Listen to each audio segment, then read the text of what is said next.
હમણાં બંગાળના ઉપસાગરમાં જે ઉદ્ભવેલ વરસાદી સિસ્ટમના લીધે ડીપ ડિપ્રેશન ચાલુ છે અને એના લીધે કાલે એટલે કે 31 જુલાઈ, 1 ઓગસ્ટ અને 2 ઓગસ્ટ 3 દિવસ ગુજરાતમાં ભારે વરસાદની સંભાવના છે।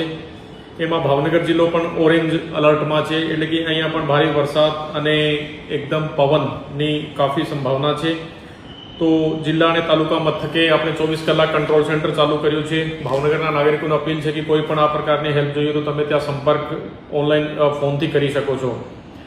અમે લોકો તમામ અધિકારીઓની રજાએ કેન્સલ કરી છે અને તમામ અધિકારીઓ નીચે તલાટી સુધીને કીધું છે કે ભાઈ આ 3 દિવસ તો 24 કલાક ત્યાં હેડક્વાર્ટર ઉપર જ રહેવાનું છે।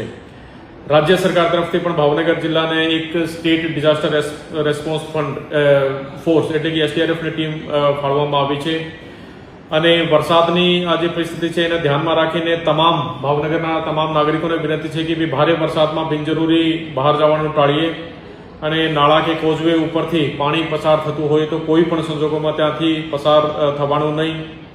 ભારે પવન કે વીજળીના વખતે વૃક્ષ કે નીચે કે અસલામત જગ્યા ઉપર જવાનું નહીં અને બિનજરૂરી અફવાઓ ફેલાવવામાં ના આવે તથા મુશ્કેલીના સમયમાં જિલ્લા અને તાલુકા કંટ્રોલ રૂમનો સંપર્ક કરવા વિનંતી છે। ટૂંકમાં ભાવનગર જિલ્લો ઓરેન્જ અલર્ટમાં આગામી 3 દિવસ માટે છે। તો તમામ નાગરિકોને ફરીથી અપીલ છે કે ભાઈ આ વરસાદની પરિસ્થિતિને ધ્યાનમાં રાખીને બિનજરૂરી બહાર જવાનું ટાળવું અને જે ખુલ્લી વસ્તુઓ છે કોઈ હોર્ડિંગ બેનર છે આ પણ નીકાળી લેવામાં એટલે કે જણાવવામાં આવે છે।